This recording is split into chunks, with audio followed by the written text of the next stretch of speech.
Right, that was a bit odd. We should be live again. Oh, we are anyway.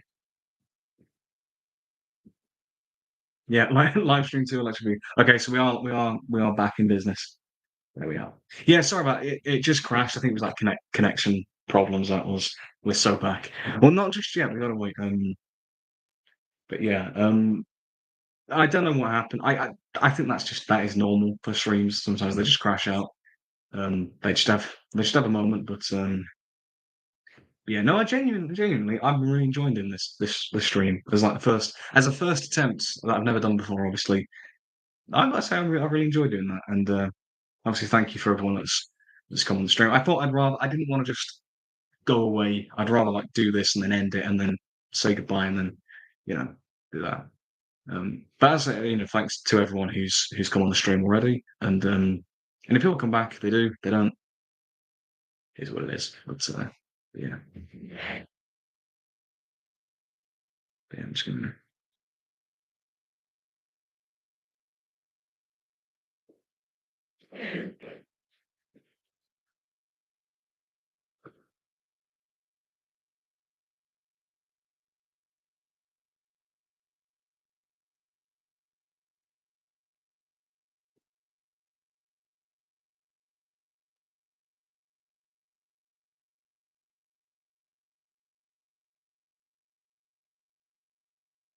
Yeah, just it's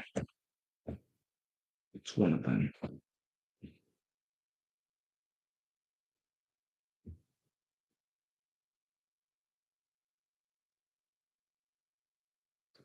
What happened? Yeah, the stream just crashed. I think it was like a connection issue, but yeah, it was just the stream crashed out, and I just thought I'd start a new one instead. But yeah, that it.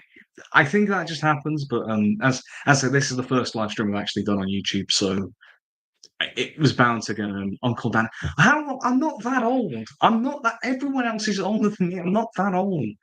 But yeah, I think it just crashed, and obviously it's the first stream I've done, so it wasn't going to be entirely smooth sailing. But yeah, I said that I did say that I've really enjoyed doing this stream tonight, and I can't wait to do more in the future. It'll be exciting.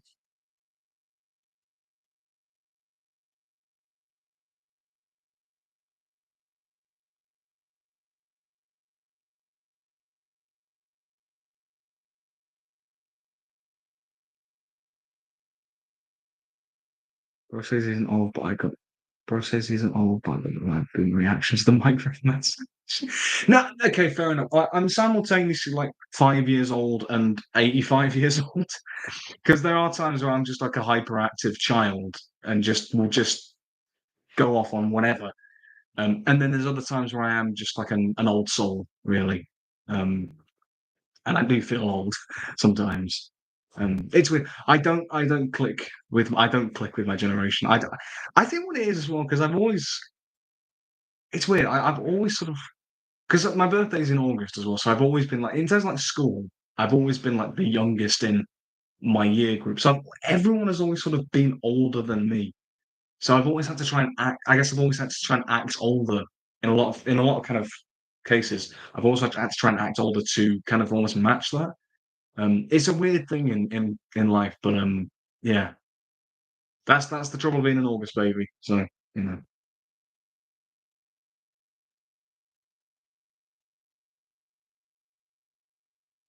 flabbergasted. I was really because I mean, you don't expect that from you don't expect that from a Minecraft movie, 2025.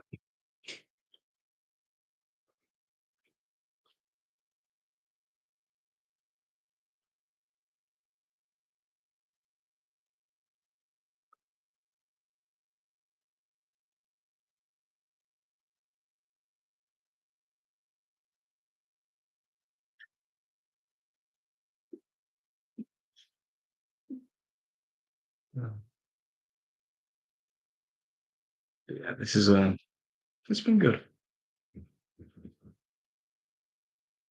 I've just got obviously just got to wait and yeah, got to wait for me to learn how to speak again. Well, you've got to. Can you calm? Can you calm down? Can you? Somebody get somebody. It's that beer you've been having. It's that beer you've had. You got to make. You've got to calm down. You've got to like have a lie down. Have a kip. You need this bank holiday to calm down. You do. 25 minutes. 25 minute villager scene. Disgusting. Flabbergasted by it. Oh man.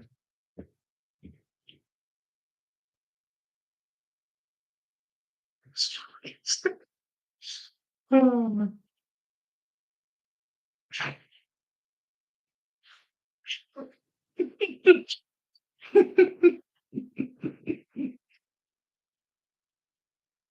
I'm laughing at stuff that only I'm and I mean, obviously, Mr. Owl kind of get it, but only I'm really going to get it fully. Um, yeah, someone. So when does John Cena join the live stream? I was going to say he joins on the 7 year anniversary live stream. Yeah, he'll be a special guest on that. Yeah, get we'll get a script read through of Ricky Stenicki. Oh, man. A full on like script read through reenactment, fully casted of Ricky Stenicki. We're definitely doing that. And you're gonna be John Cena, Mr. Earl. That's who I don't know who plays in the movie, but you're gonna be reading John Cena's part in that, and I'll read Zac Efron's part. Oh no, the 7 year video isn't as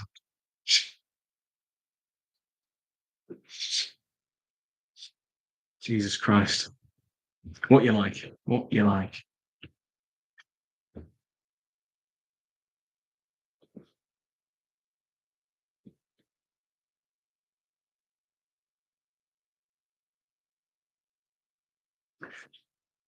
No, I'm not going to.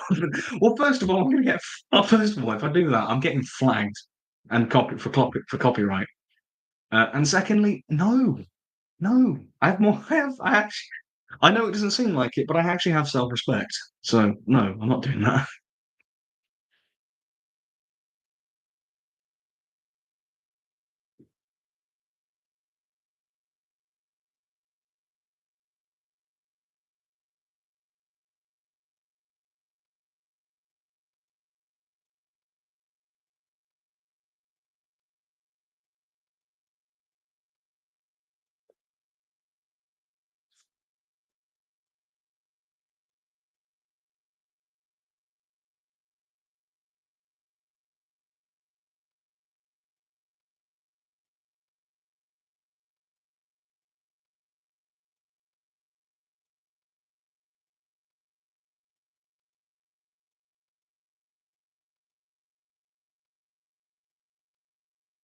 From the screen to the ring. You're not getting. You're not getting me. You're not getting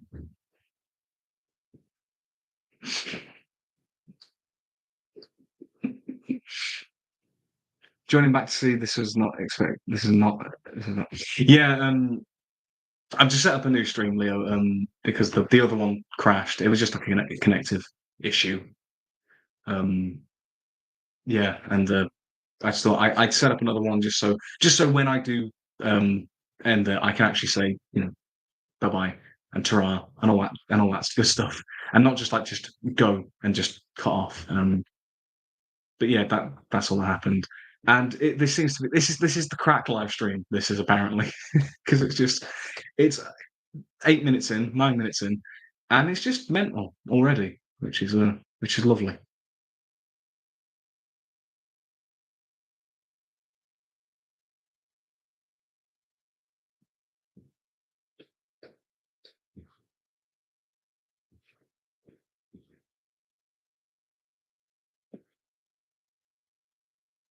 GI Blues is epic as hell. JA Productions, welcome to the chat. Welcome to the chat. And you are right, it is epic as hell. I saw you reviewed it on Letterboxd, and because in your 1,000 subscriber video, I said as a challenge that you put out for your video, I was like, watch that film. And so GI Blue Balls. Have I just said that aloud on? I mean, I said it in a video, so it doesn't matter. Um, just said that aloud on stream. But no, GI Blues is epic. It is the most epic film ever made. Um, I've got to say, making that Elvis video was weird. The bit that bro said, "I'm not saying it again. I'm not saying the puppet scene needs to be seen to be believed." Yeah, that seems weird. It's an iconic song. Wooden Heart is kind of saying iconic song. It's a bit of a. It's not that iconic really, but it kind of is, but kind of not. But it does need to be seen to be believed. I don't really. Yeah, that's probably the weirdest part of. I say that the whole film is weird. Sorry, I couldn't join before. I was watching the Flash with Bez. That's fine. That's fine. The stream crashed anyway, and so you get the sequel, which is better. It's the Empire Strikes Back of live streams, but yeah, that's all right. And the other one you can still watch if you want afterwards. If you want, just skip the first 15 minutes because nothing happened on it. It took about 15 minutes to get us all on, but yeah, it's fine. But that Elvis video, the weirdest part for me was when I was editing this is the Shrek 2 of live streams. I always find it weird that people say sequels suck when there's so many which are better than the original. That's true. Shrek 2, Empire Strikes Back, Terminator 2. Those are the big three for me. I think that I automatically think of. But why can't I think of any sequel now? I don't know. But yeah, this is the Shrek 2 of live streams. We couldn't have put it better. It's the Cruise to Puss in Boots: The Last Wish. How do you think of that? Jay Productions here, the biggest Puss in Boots fan I've ever met in my life. um, Rise of Crime. God damn it. God damn it. Kung Fu Panda 2. Yeah, Kung Fu Panda 2. Yes. Top Gun Maverick. Spoilers, but I did talk about that on the recent podcast that me and Mr. L recorded. It blows the original out of the water, frankly. What other good sequels do we have? Toy Story 2 and 3. Yeah, I've still never watched Toy Story 2. Yeah, that's bad. That's really bad. I've seen 3, but like donkeys years ago, but I haven't seen The Godfather Part 2. Yeah, that's my favorite of the Godfather trilogy. Um, yeah, I love Godfather 2. It's great. Um, yeah, I need to watch Toy Story 2 at some point. Yeah. It's really bad. There's so many Mad Max 2 and Fury Road as well, and Furiosa. I think for me, the first Mad Max. I guess are we just talking about like the second film of it, or just sequels broadly? Because like with Mad Max, like aside from Thunderdome, all of the sequels are better than the original, in my opinion. Yeah, but Mad Max 2 is my favorite of the series. Yeah, I can't believe I just forgot. I just forgot every single film that I'd seen. I haven't seen a Mad Max film. I'm just going to offer your opinion. Are you just from that 500 subscriber video? Just when I'm just like, Mad Max 2 is the best. I need to do that. I need to do that again. What if I mean, Mission Impossible. We were talking about that earlier as well. Most of the sequels, from what I've heard, blow the original out of the water. Sonic 2 and 3 as well. Sonic 2 and 3, both better than the first. Oh, this always has to be fair. If someone asks me about some kind of movie, I forget every movie. Not just with movies, but with anything. I think you just sort of blank. Like people, when I always say, "Oh, I do impressions and whatnot," people say, "All right, do one then. Do an impression." And I'm like, I don't know what to say. I need something to say. I'm always like that with anything. See, what's been worse is really lots of comments people think. Yeah, I think it is a case of a lot of the Final Station 2. Yeah, I do need to watch that one. To be fair, I think the thing that rubs people the wrong way with sequels is a lot of.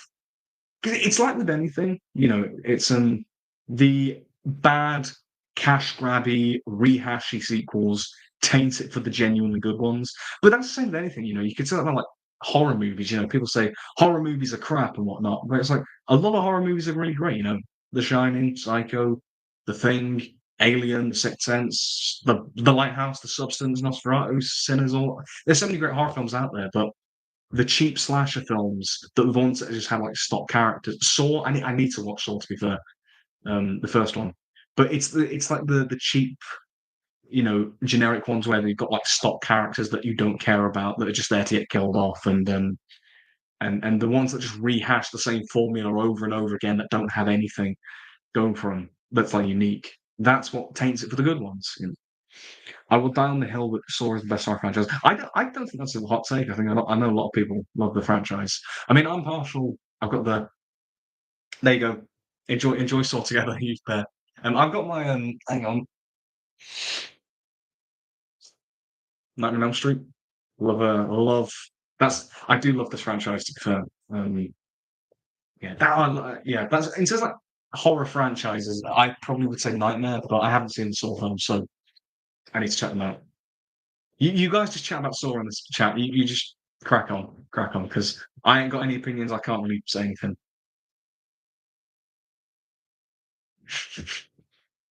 Just crack on with it. I'll just leave you to it. Yeah.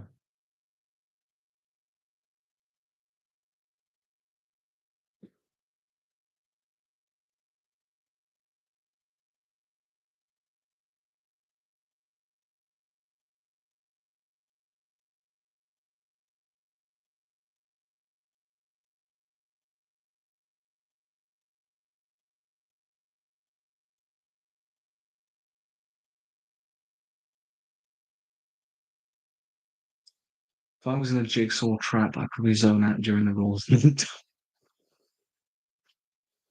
That's the equivalent of just not reading the terms and conditions. That is.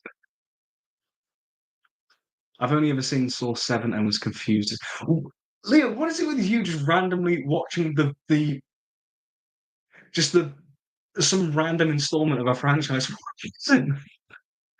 Which one's Saw 7 again? I can't. Yeah. Which one is? That's not Jigsaw, is it?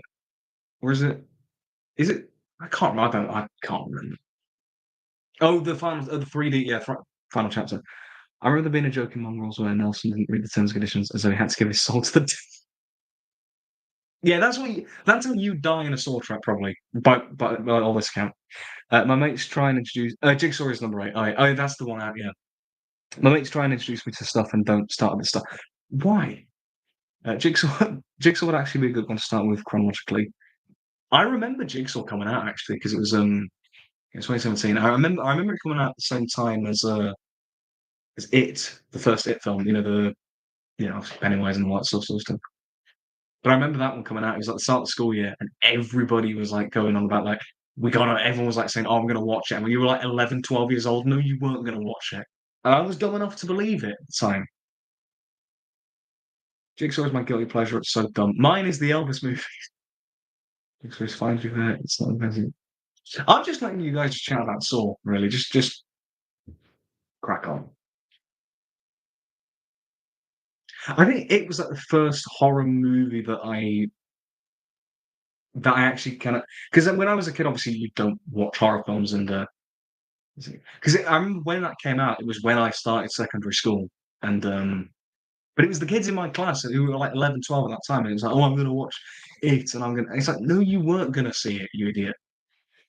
Go back to the time when a group of kids were mega mind likes. That's unfortunate. That is bad. That's unfortunate. I remember them saying, "Why would you trust the clown in a sewer?" And they don't. Well, yeah. Well, yeah, actually, who remembers that? Like, because around that time, like 2016, 17, it was the the creepy clown, like whole epidemic thing. Who remembers that? That was insane. The Megamind. Now on Mega. Yeah. Oh, I've read about the start of Saw instead of Beat. Oh man, that's mental. I wish Megamind got a sequel.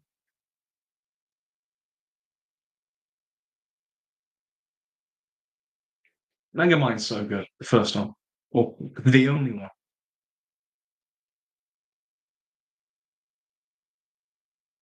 So no.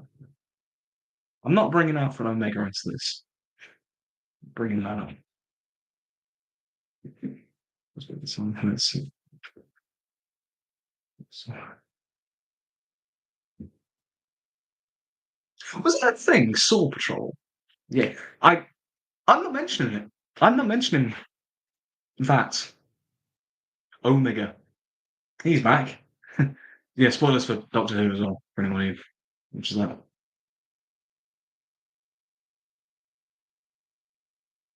Studios knocking the bar behind me. Yeah, yeah, yeah. You can't know. That will always be such a weird like, phenomenon that happened. I did love it, and I kind of regret not seeing Barbie when it came out.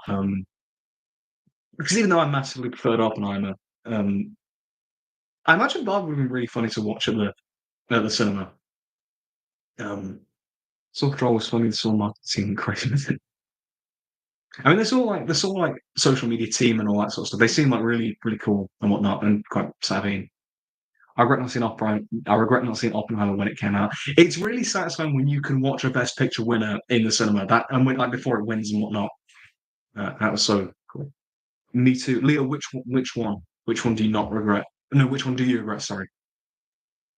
That's something. If you just join the stream, I can't talk for some reason today. I'm just not with it. Um, but I imagine Barbie was really fun. Oppenheimer, yeah, because I watched it with my parents. I remember, and they even really liked it as well. So yeah, that was Oppenheimer was so great. It was obviously the reason it was so good was because yeah, obviously even though it was like this like 3 hour biopic on the making of the atomic bomb, it's got all these like stuff to do with like science and physics and then like Cold War politics. How awkward was watching that scene with parents? I saw Nosferatu with them this year, so nothing. Yeah, it's kind of null and void, really. I call it a nuclear bomb. Broken. This really is the crack stream. This really is. You didn't hear anything. Jesus Christ. But no, what was I saying? I was saying about Oppenheimer. Yeah, no, I said it was. I was talking with my parents. I went, and you're now. To be fair, I've seen Reservoir Dogs with. Well, I watched Reservoir Dogs with my nan, um, and that was actually not too bad because I mean it's more just like violent, really, and just very sweary. It's not the typical thing you'd watch with your nan, but we watched it, and I think the funniest part of that I always remember was obviously the opening credits where in Reservoir Dogs, where obviously they're walking and the names of the characters pop up when the actor is on screen. And she thought Steve Buscemi was Brad Pitt. She was like, "Is that Brad Pitt?" And I was like, "Nan, it says Steve Buscemi. It's not Brad Pitt." Yeah, that movie. That bless her. A lot of it too great. Steve Buscemi. Yeah, Mr. Pink. Yeah. Why am I Mr. Pink? I need to watch The Croods too, purely because it's directed by Joel Crawford, who directed the last stream. Yeah, we mentioned that on the previous stream. The Croods did come up. Who do you think brought it up? You know, how do you do, fella? I love that Steve Buscemi. Steve Buscemi is such a great actor. He's so good. I love him. He's so good. He's great in Monsters Inc. He's obviously great as Randall. Um, I love him in the Big Lebowski. He's great in that. Is it Donnie? Yeah, he's like but everyone picks on him in the Big Lebowski. He's so wholesome in that film. He's just like he's give the guy a break. I watched Love It Actually with my nan. Sounds alright, but if you remember the scenes of Martin Freeman. I don't know if I remember that wrong, but in those scenes with Martin Freeman, isn't he with Joanna Page from Gavin and Stacey?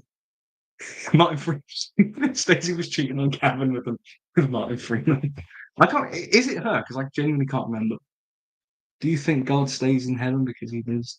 I'm not reading. I can't read this shit. I can't read this right. Do you think God stays in heaven because he lives in fear of what he's created?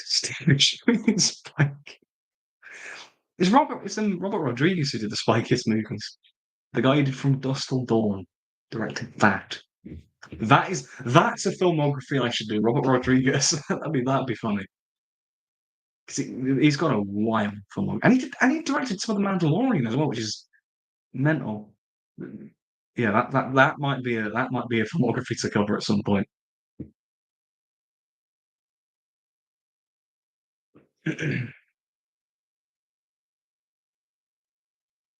Spy Kids is like the kids' spot version of James Bond. It basically is, yeah. Uh, There's one Robert Rodriguez film you can't watch until 2020 Yeah, I've heard of that. Who's in that again? I know of that. I know about the film we're talking about, the one it was made in like 2015, and John Malkovich. That's who's in it. Yeah, yeah. I don't know what the film is. I can't remember what it was, but I know what you're on about. I remember hearing about it. So I'm doing the 24. Who's he again? I might recognize the name when I know what films he's done. Two movies. Wait a minute, is he the guy who did Pig? Is that him? And Quiet Place Day One. Is that him? I feel like that might be. Yes, that's. I was like, who's he? Yeah, I remember. I know you really love Pig as a good film. I need to watch Pig. I need to get back on the Danny Boyle filmography. Yeah, yes, you do. Yes, Trainspotting. Love it. Love it. Yeah. And actually, speaking of Danny Boyle as well, for the next podcast after Thunderbolts, we might be doing 28 Years Later as a possible spotlight next time, possibly. Uh, Charles Lawton, Night of the Hunter. Yeah, yeah, he just directed one film. Charles Lawton did. Yeah. Um, I've got one even better. Do a filmography ranking of a director who's directed no films. As I that's no one's ever thought of that. Uh, I do need to watch Pig though at some point, and Night of the Hunter. Yeah, do an Elvis film. A part of me wants to do an Elvis film ranking. A part of me genuinely wants to, but I would lose all credibility if I watched like Stay Awake Joe. Seeing a film ranking. I'm not doing all of this. No, I'm not doing it. No, I'm not watching the Fred movies for God's sake. I'm not watching those, dude. How is your? I I might watch them. I think when we go on behind the mic episode, I've got to we've got to do a in the behind the mic episode. I gotta watch some of the key films that you've mentioned. So stuff like Ricky Stenicki, stuff like Dude, Where's My Car? Um, Obviously I watched Willy's Wonderland, way back when, so that's out of the question. But I need to watch some of these. Like, what's some of the other ones? Like, Grown Ups. Yeah. What's the Zookeeper? I was going to say Zoolander. Yes, it's not Zoolander, is it? Zookeeper, isn't it? Yeah, Zookeeper. Oh yeah, yeah. I was hell. Yes, you are dumb, Mister. Jokes. Just kidding, man. Just kidding, bro. Oh man, this is fun. This is actually really fun to do a live stream.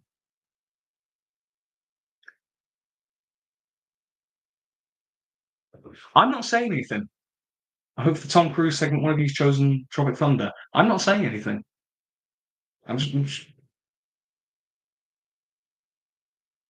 You have to wait and find out. Yeah, we did briefly mention it in the previous stream that I know JA wasn't there for, but I did mention obviously the I can't speak. Then obviously the podcast recorded yesterday. We covered Tom Cruise films for. That's clear. Yes, it's not. I'm not saying anything. I'm not. It could. I could be lying. I could be lying out of. I could be lying out of my teeth, or lying through my teeth. Sorry. Um, and Tom Cruise segment was very fun because it went very unexpected at points. That's all I'll say. So you got to wait till the 7th of June, which I think is meant when it's meant to come out. So the first Saturday of June. That's right. So yeah, it was a really fun episode to do. That was. And, yeah, we've got some exciting stuff planned for the podcast. Obviously, it's on Spotify now for anyone who prefers listening to podcasts and whatnot. And it's just, and we're hoping to expand out to other platforms. I went for the John Cena special episode where you talk about the sex scene. Don't say that because Mr. L's going to be like, yeah, let's do that. And I'm just being like, I want to die. Although, I could just talk about Barbie because he appears for like 3 seconds as a merman. I love it. The cameos in Barbie are weird because you've got John Cena as a merman who appears for like 3 seconds. and then goddamn, was it Rob Brydon just appears out of nowhere? He's just like he just pops up for 2 seconds, and he's like Sugar Daddy Ken, and it's just like what? It's so weird. 3 Amazon originals starring John Cena. Are there 3 Amazon? Are there 3 Amazon originals? Are there any more than that? I don't watch Ferdinand. It's House. Yeah, but that he's the talking about. Yeah, David Tennant's in that one as well. There's plenty. It doesn't surprise me. It really doesn't surprise me at all.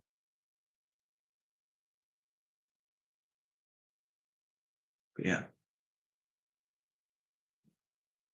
but yeah, what the plan is actually for live streams is what the plan is for live streams going forward is obviously this is the first one I'm doing. But what I'd like to do in terms of like the short term is a live stream for the 7th anniversary of the channel, which is on the horizon. It's in mid July, so I'd quite like to do a live stream for the 7 year anniversary of the channel. Do something a bit different because I don't think I'll be able to actually do a proper video because I've got a bunch of videos like lined up and whatnot, and I don't really know what I can do.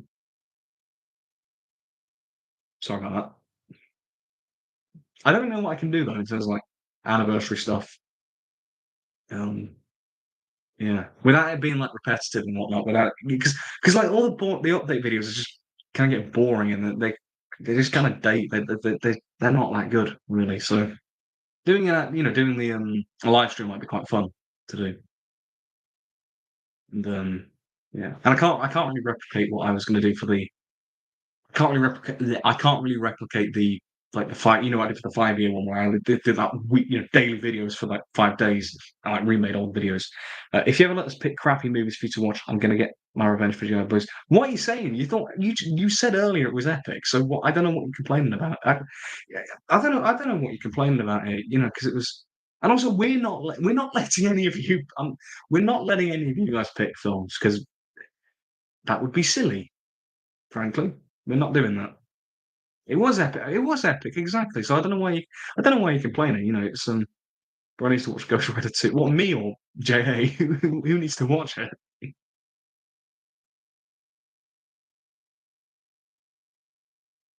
All of you. Share my pain.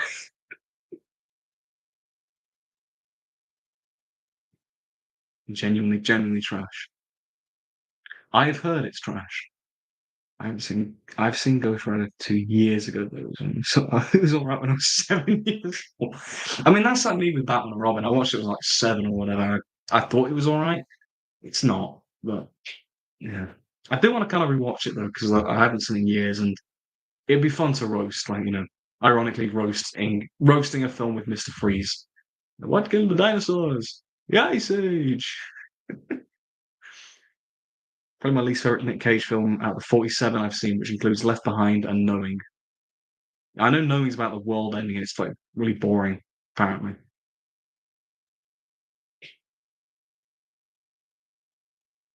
I used to like the Bad Thomas movies as a kid. Now I've grown up, I can see that they're bad, but I kind of love. I mean, I get that. I mean, because obviously, nostalgia is going to play a part with that. I mean, and fair enough for Thomas and whatnot. Thomas the Tank Engine, what a guy. He's a guy. What a guy. But the that I get.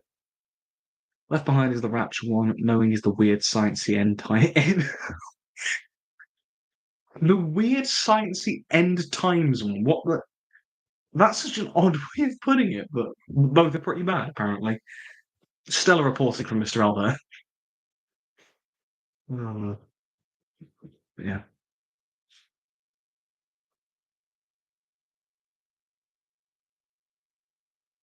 Imagine Nick Cage in docu. I want to see that. I want to see that. I really want to see that. Nicky, who the god of silly, the god of silliness. Oh man, could you imagine like Nick Cage? If like, because obviously, slight detour for any non-Doctor Who fans, but obviously RTD2, this new era, they're bringing back a lot of like these kind of god characters and bringing back a lot of like the older sort of one-off villains. There's people like cats like Sutek, the Toymaker, obviously Omega's coming back and whatnot. Could you imagine if they like brought back? I'm just trying to think of like another classic Who villain of that sort of stature, and the cat's Nick Cage. Nick Cage, John Cena, and Elvis Presley's the gods of Ragnarok. Or no, Nick Cage is the Candyman from the Happiness Patrol, or the Valley Nick Cage is the Val.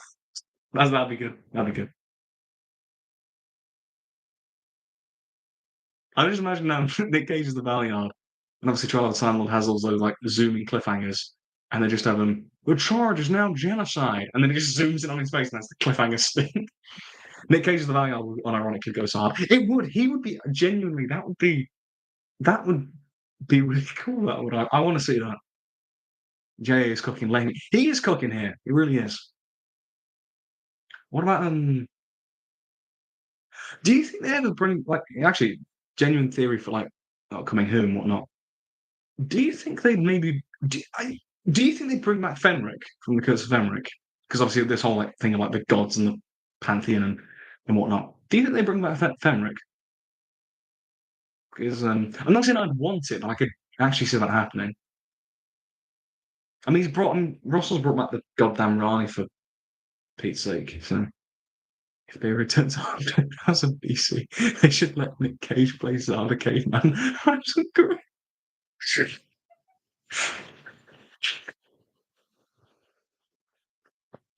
So, so the context, right? For non-Doctor Who fans, the very first story of Doctor Who, An Unearthly Child, it's set like the most of the story. So the opening episode is obviously set in modern day England, and then the rest of the story is set in 100,000 BC. It's set in like caveman times. And so we kind of joke. It was like before the Daleks came in, so everyone kind of jokes that Tsar the caveman was the very first Doctor Who villain, the Doctor's oldest foe. And yeah, they really should get Nick Cage to play in. That's perfect. Never mind Fenric or the Valiard, Tsar the caveman. Oh man. Or Wotan. Have Nick Cage as the voice of Wotan. A Doctor Who is required. Here we go. This is such a crap Nick Cage impression I'm doing. I'm sorry, but yeah, War Machine is so good as well. Nick Cage should just play everybody. Yeah, he should do with them. Again, Mr. L's not getting any of this. He's not getting it, but he's doing what the Master does in the End of Time when he swaps his face off for everyone on the planet. Um, God did not. Has there ever been a Nick Cage? Has there been a Nick Cage movie with Nick Cage songs? Ask the expert. I don't know.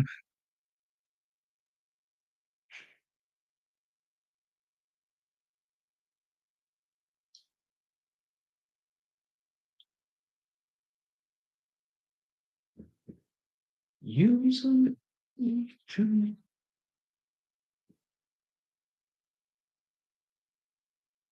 tell you. Oh, say it's now I'm just imagining a Brummy Cage. You keep referring. That there's not thinking about. I'm no, I'm no, I'm not. No, a Brummy Nick Cage. That's too far. I can't. No, that's too far even for me. I don't think I could. I don't think I could handle it. A Brummy Nick Cage. That's a bit. Nah, no. I don't think I could. I don't think I'd find it kind of offensive for me personally. Everyone should be a Brummy. Every movie should be like Sightseeing. Sightseeing is so good, and I saw you saw that in Letterboxd as well. It's such a good film. It's not that good, but I love it because it's about two Brummies who go on a camping holiday, and they're also just like it's just a slasher film, and they're just killing people, but in stupid ways. They just run over a cyclist at one point, and it's so stupid, but I love it a bit. And the funny thing is as well, the guy who did that film, Ben Wheatley, he's directed a bunch of he directed a few Doctor Who episodes in the Capaldi era, and I rewatched them. So it was like some of the first ones, like Deep Breath and Into Dalek. Because I'm rewatching it a little preview for an upcoming video, but I'm working on another Doctor Who video, but kind of like talking about the show's past and whatnot. And the video I've got in mind is about it's a ranking of the post-regeneration stories for every Doctor, and obviously Deep Breath being Peter Capaldi's first. So I rewatched that, and then I just rewatched Into the Dalek because it's the following episode. It followed on, and I just like that one. And his direction is amazing. They're some of the best looking episodes of the show. The direction is amazing. Into the Dalek looks stunning. Like when they go into the I think when they go into like the Dalek's ice door, they're shrunk down, they go in and they're sort of like swimming into the ice door. It looks gorgeous, and like the action sequences in that, it's brilliant. Genuinely holds up like 10 years on. That's great. I just love the fact that Science Series is so British without any care for American audiences. It feels like our film. It really does. It really is. Yeah. I love some films like that. It's like because even like Shaun of the Dead, I do think that American audiences can still get on board with it. But like Sightseers, I don't think you. It's an acquired taste. I don't think you would get it. You wouldn't get it at least the way that me and you seem to get it. I don't think you would, which is it's interesting. But yeah.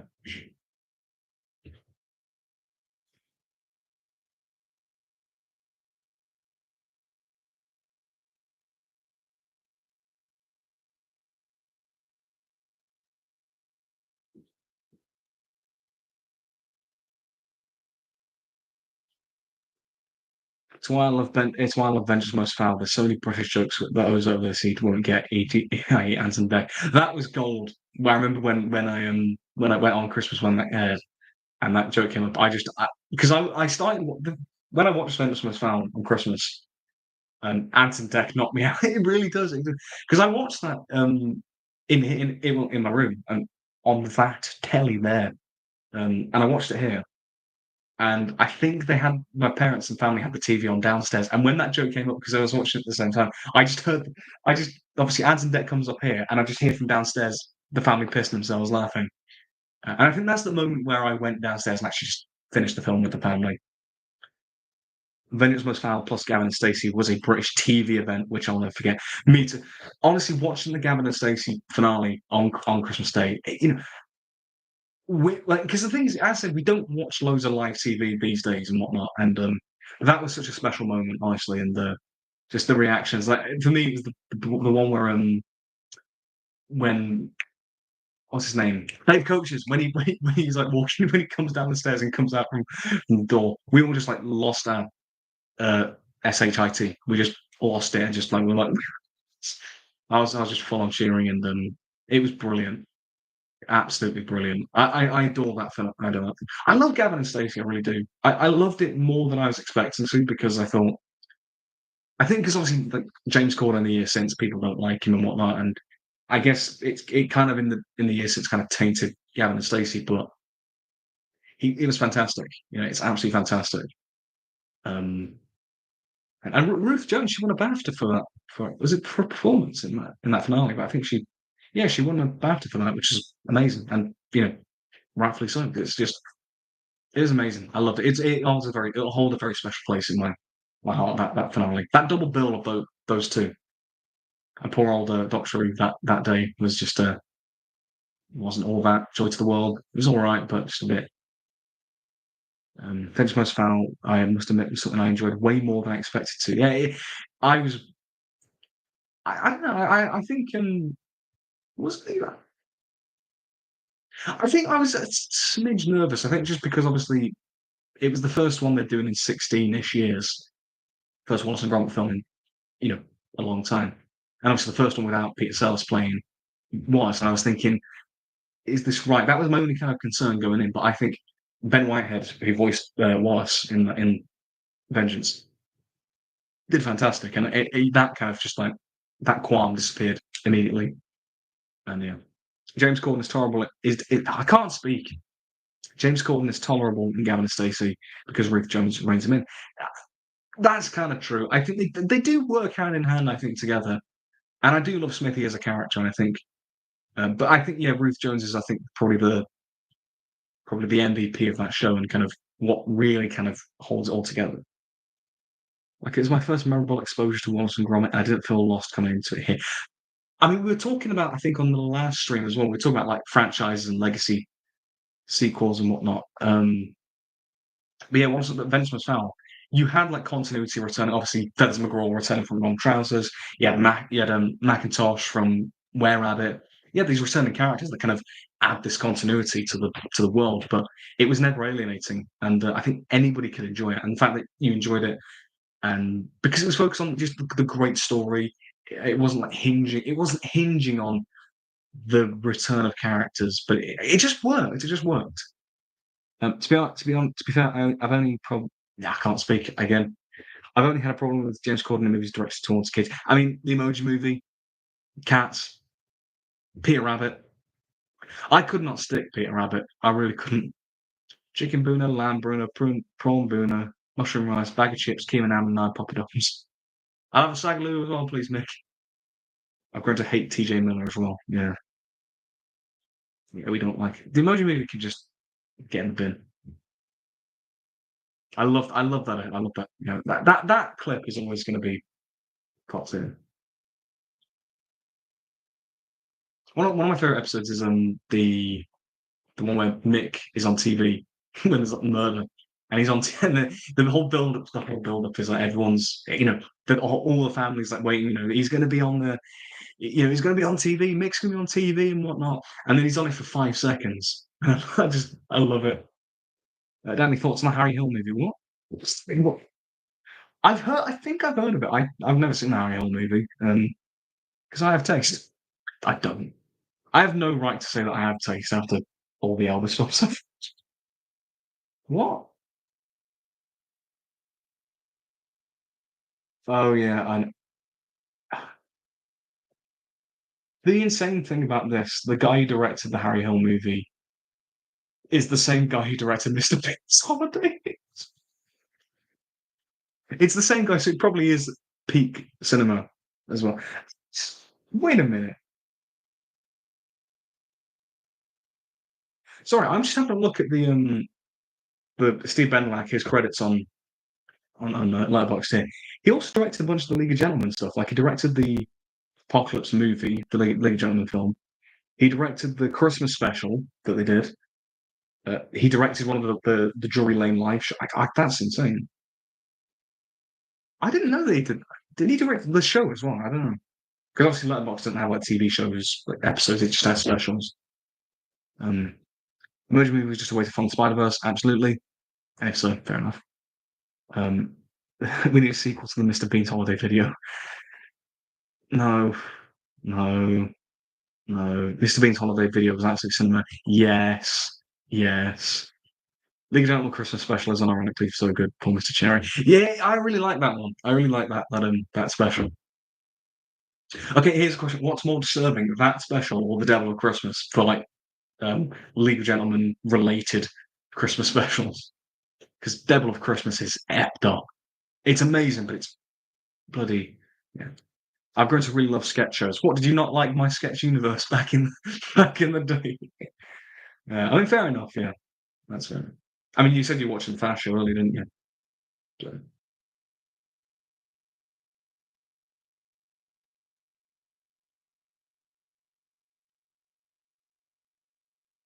Devil Christmas easily. I don't find Luke Gentleman that disturbing. To that. Yeah, I think Devil Christmas easily is more disturbing in that way. As in terms of like the Peppers and Shearsmith Christmas specials. That yeah.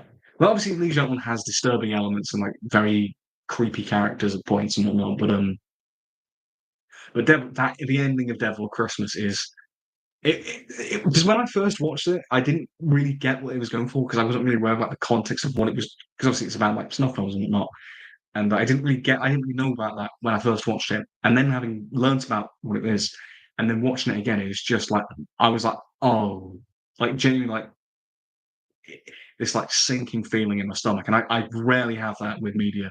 So that's yeah. There's a level of heightened absurdism with League of Gentlemen, which means it's funnier, but Devil Christmas feels more real, which makes it disturbing. That is true. I think the fact that it's a sketch show, you do have that kind of distance. But the reason that Devil Christmas works is because of again, there is that heightened element because obviously the whole thing of Devil Christmas, it's a TV production. They're making this film, and so it's an homage, like hokey 70s sort of B movie horrors and whatnot. So it is kind of corny and a bit heightened and whatnot. And then when they cut to kind of the real life stuff and with that ending, the switch is so jarring in a good way. And that whiplash, you feel like it makes you just feel like dread, and that just got horror really. It's brilliant. That is one of the best episodes of number 9. That is, yeah.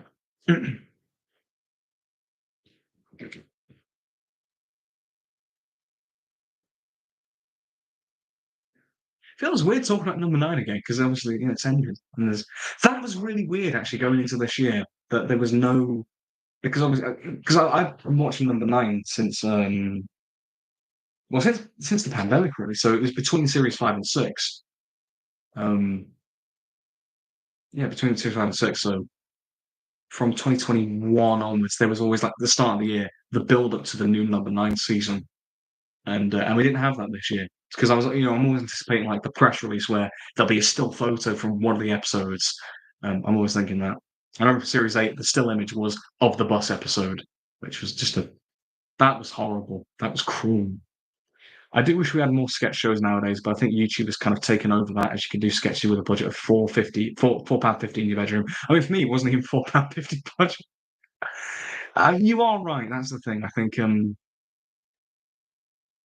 yeah, it's that the internet's the internet kind of has killed like mainstream sketch shows and whatnot. Because anyone can do it. Obviously that's the reason I did it because obviously you can multi-roll and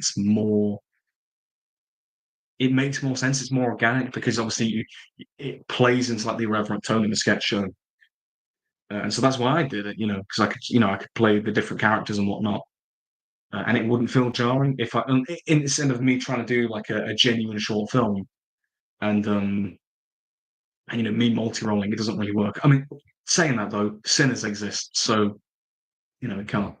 But that's very much the exception overall.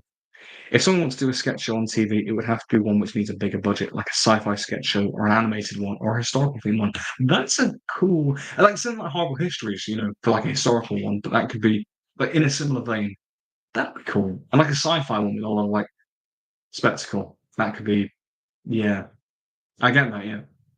Try to think what kind of stuff could you do with like sci-fi, like a sci-fi sketch show? Mm. There's all kinds of things you could do with that. Um, yeah.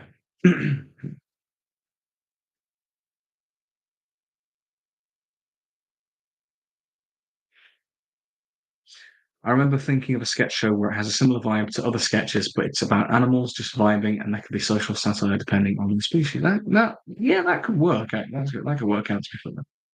That's a good. That's a good idea, actually.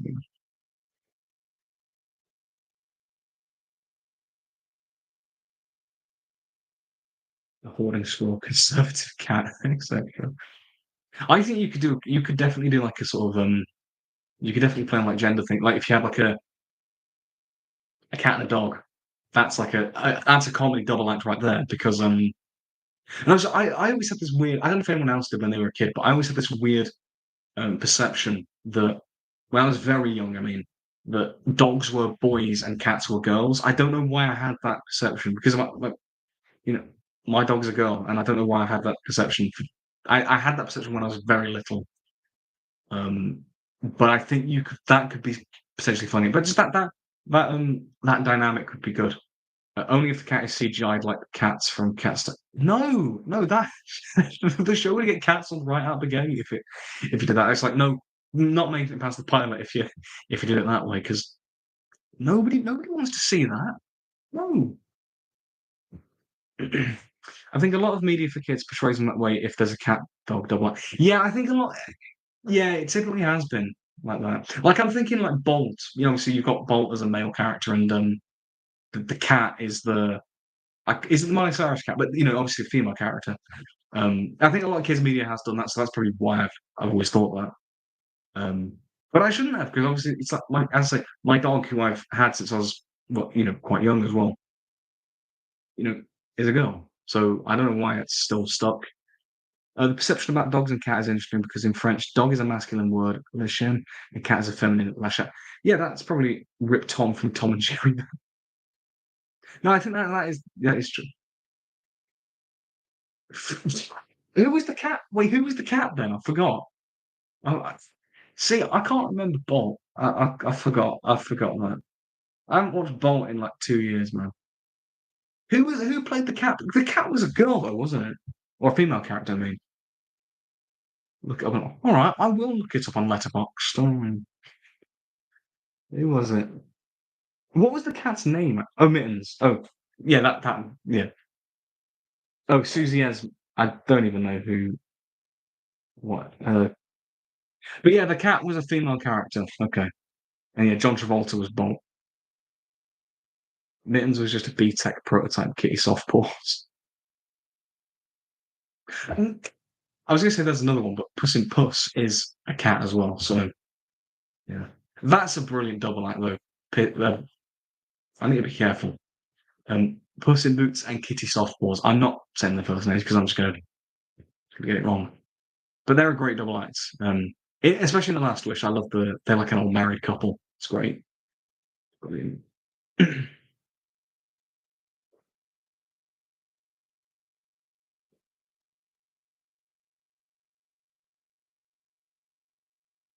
Now the B-Tex.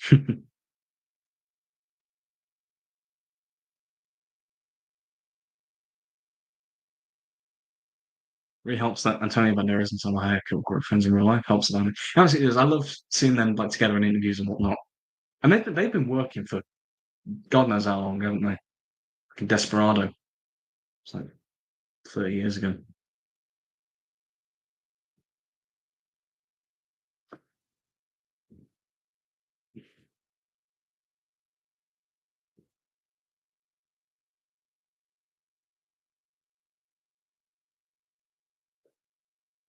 Need to watch Desperado. Me too. I need to watch Desperado as well.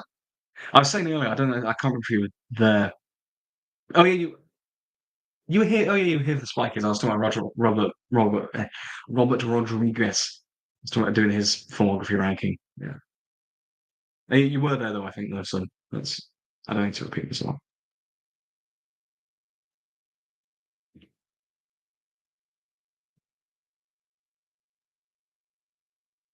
Alan Cole was in the first Spy Kids.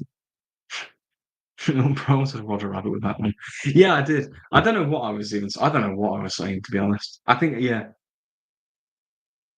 I'm just generally dumb, generally pretty thick.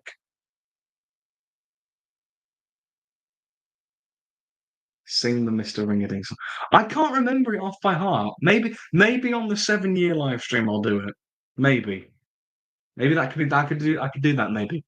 But I don't know it off by heart. Oh, it's that too. Sing the entire Grease. I actually have my script for Grease still. I still have the Grease script.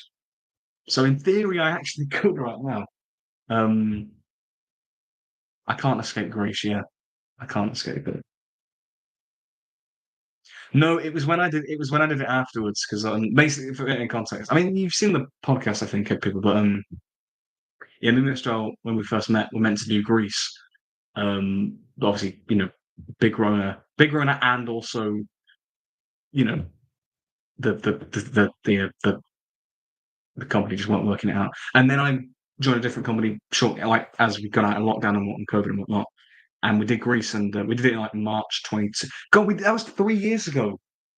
I did Greece 3 years ago. That was insane. But I played Vince Fontaine, and with that, with the script I've got, um, because with a lot of Amdram stuff, obviously you get the rights from the company holders and whatnot. You get the rights from the right holders, and they send out the scripts. And a lot of the time, you get like laminated scripts. Um, the books are laminated, so they don't. You're not allowed to. They're cheaper, but you're not allowed to like highlight them or make notes, and you're not allowed to highlight your lines and whatnot. But with the one we had, it was like a ring binder one that was paper. So I think it was dearer, but we got to keep them and we got to like mark them and highlight them and whatnot. So if I've made that again, give some ideas for the 7 year live stream because I do want to make it a bit more of like an event. I want to do some fun stuff on that because that'd be good. Mr. R sounded like a McDonald's worker. Can't escape grief. Or if you're if you or if you're going to Greece, you can't escape Greece. Sing the Sand song from Blue. What? Sand, sand, sand. I can't even remember. We're gonna have a fun slice and sand. I can't genuinely. I can't remember it. I just know the tune. That's all I remember. Oh yeah. Chat. Be sure to leave questions on the Double Feature Podcast Q&A, both on my channel and on my channel, and we'll both answer your questions. That is true. But yeah. If you go to Mr. L's channel on his community posts, he's put a post up because when we do our behind the mic episode, we're gonna do a bit of a Q&A for anyone else, anybody who wants to ask questions about movies or the podcast, and where we want to go with it, anything like that. Be sure to ask them on his channel on his community post. Chad Gates is still. Oh yeah, you sent the questions. Yeah, Chad Gates is still the funniest name to me. It's so dumb. It's so. I think his name in GI Blues, what's it? Tulsa McLean. That is even dumber. I think because at least Chad is a name that I've heard of. I've never heard of anybody named Tulsa. And I think what's even funny about that, I had to do this quiz not long ago, and it was like an Elvis themed quiz, and one of the questions was, "What is Eric? What Eric's? What is Elvis's character in GI Blues named?" And it was really bad that I felt in that moment it was really sad that I knew that, but oh well, I got the point. Eric Presley. I think I was yeah. I think I almost said Eric Clapton. That's what I was getting mixed up with. But basically, like, I knew the answer, and then some friends around me were like, "Damn, what's the answer? What's the answer?" And so, of course, you're the only one. I wasn't the only one. I hope. I hope I wasn't the only one because that'd be really sad. But some of my friends were like, "Dan, you know the answer. Dan knows the answer." And so they were like, "Dan, what's the answer?" And so the way I did it was I was sort of sat across, being cool, and when they were reading it out, they were like, "Is it A, this, B, this, C, this, or D, this?" And that's how they knew. That's the signal that I gave to give them the answer. What was Tulsa's last name? I just watched the movie and I forgot. It was McLean, I think. That's really sad that I know that as well. But yeah, it's McLean. And also, I don't think his name really matters. Bro was the only one. It's really bad that I was the youngest there as well. Again, being the youngest, but yeah, I am a proper boomer at times, and then also very Gen Alpha at times. It's ridiculous.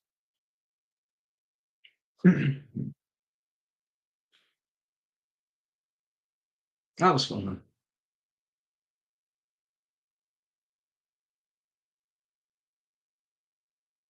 Danny, have you ever actually seen The Room? I really want to watch The Room at some point with Tommy Wiseau. I so want to watch that. I did not. Oh, hi, Mark. You're tearing me apart. Speaking of The Room, though, actually, Mr. Rob, Ronnie's seen it and he's met Tommy Wiseau. It's brilliant. He did a video on it, I remember, but him and Billy went to it was in London at the Prince Charles Cinema, but they were doing a screening of The Room, and Tommy Wiseau was doing like a Q&A there. And I saw Ronnie. I met Ronnie a few weeks after that, and I was like, "Oh, what was what was Tommy Wiseau like?" And he was like, "He was a prick." Apparently, um, his words, not mine.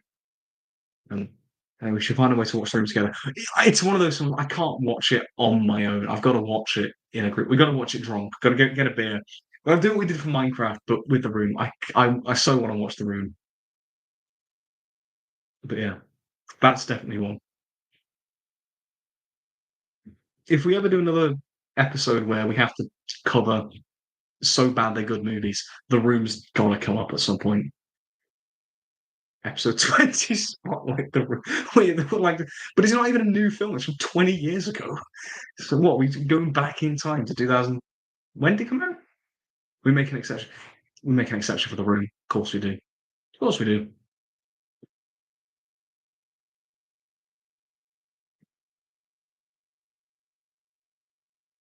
We're going back to the first Thanksgiving to get turkeys off the menu.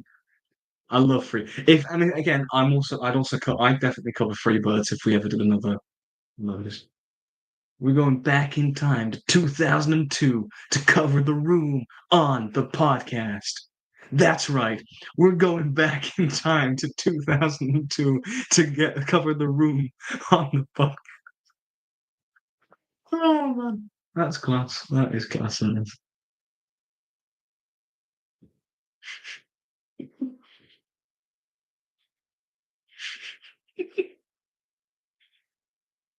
Love it. Love it. Love it. Love it. Love it. Love it. Yeah, yeah, definitely. I need to. I'll probably put that as a community post, but definitely, definitely give some ideas. Like, in terms of like the 7-year live stream, I definitely want ideas. So singing Mr. Ring a Ding. All right, fine. I'll read a bit of the Grease script. Why not? What's my epic? Elvis movies or Meglos? That's a tough one. Meglos is another crap but lovable Doctor Who story that I really love. Um, oh, I don't know. I'm actually torn on that one because they are of like a similar quality and a similar quality of like no quality, but they're funny. Oh, I don't know. I don't know why I'm thinking about this so much, but I, I'll say Meglos because overall, when you take into account some of the really bad Elvis movies, I'll say Meglos because Meglos never reaches the lows of Stay Away Joe, for example. If it were the Leisure Hive, though, which is terrible. My dad recently had to repot his cactus and he pricked himself on it. He did this right before I watched Meglos, so I laughed out loud with the side characters try to repot Meglos. Oh man, oh man. Yeah, they're lethal. They're bloody lethal things. They are characters. Man. Is your dad's cat? Is it Meglos? Is it? Do you have Meglos at your house? Is that? I bet it is. See, there's the Doctor Who sequel we're looking for. Never mind Sutek coming back or the Rani coming back. We want Meglos back. That's really what we want. Yeah. I do love Meglos. It is a great. It's a really fun story from season 18. Like it's daft and like I just really enjoy it. I really do. It's just fun. It's just like campy early 80s fun Doctor Who. I like all the like the effects that they try and experiment with in that season. Yeah, I really like season 8. I really like season 18. I really do. Um, yeah. Forget Omega. Where's Alpha Centauri? How this boggles the mind. How did Alpha Centauri return before like the goddamn Sea Devils? How did that happen in Embers of Mars? That one there. How's that work? Also, I'm trying to think what other classic Who monsters can they actually bring back anymore? Because like they've kind of done all of it somehow. Alpha Centauri. This one, you've no idea what are you talking about. Is it? Yeah, we never talk about the Sea Devils. It is legend. You keep it as legend because it's just that was like for me the beginning of the end of my like sort of obsessive fan phase of Doctor Who. Really, I think I just came out of that episode just feeling like deflated. And I always look at Legend of the Sea Devils as because it was obviously the penultimate story of the Chibnall era, and obviously at the time we all weren't sure if it was going to carry on, obviously with Russell and whatnot. And they were making Power of the Doctor, I think, under the assumption that they weren't actually going to get renewed. There was like that kind of genuine concern.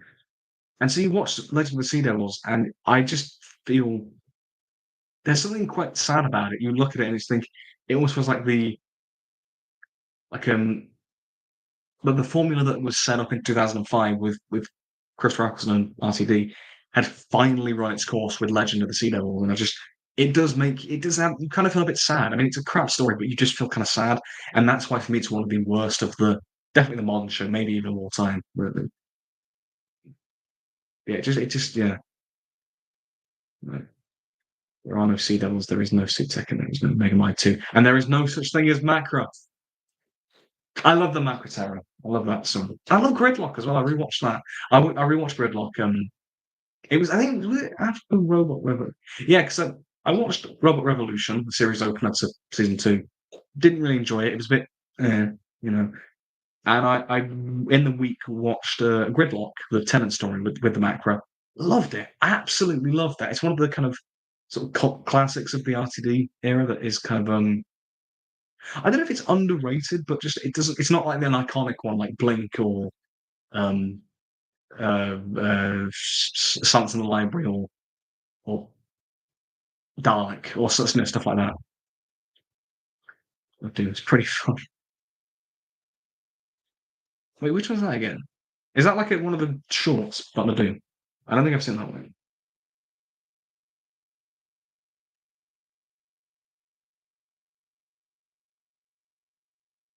Oh, yes, it's, yeah. Yeah, I've never actually seen that one, but Mac Terror is 1984 with giant crabs as well. Yeah, it's so good. The animation as well is brilliant. I remember it. I never did a review of it, but I did a podcast. It was on the Plaque Chronicles. I remember. I did a video like sort of covering the news of the Mac Terror is going to be animated and whatnot, and I didn't. I never reviewed it, but I might do a video review maybe at some point. Um, but yeah, Plaque Chronicles, that brings me back. That's how the double feature podcast kind of started, really. With me and Mr. L collaborating on that on that podcast. But I remember because obviously the Clark Chronicles started with series 11 of Doctor Who, and I reviewed obviously the first 10 episodes of the podcast was me reviewing the first episodes of series, well, the 10 episodes of series 11, and I thought that was going to be it. And the 11th episode, the first one that wasn't a review as such, was on America Terror. Why am I nostalgic for the goddamn Clark Chronicles? It's too recent. Mate, you can be nostalgic. I think once it gets to at least a year, you can be nostalgic. Um, yeah. Because what was it I heard? Somebody defining nostalgia. And it was like it's a feeling of nostalgia is the feeling of it's the feeling you have when you don't have something anymore. It's that feeling. So in a way, you can be nostalgic to it. So we'll never let you forget you giving Sarang Conundrum an 8 out of 10. I was stupid back then. I was really dumb. I gave Battle of Ranskor a 9, I think. I was that stupid back then. Cracker Chronicles 60 was an absolute banger. That was what a way to end off the series, really. That was iconic. Of course, you were in it, so it was pretty epic. And Nick Cage, we talked about it. What did we talk about? What did we talk about on that? I think I talked about Wild at Heart. There was something nice about being able to have a completely unscripted convo and Plaque Chronicles together. That absolutely.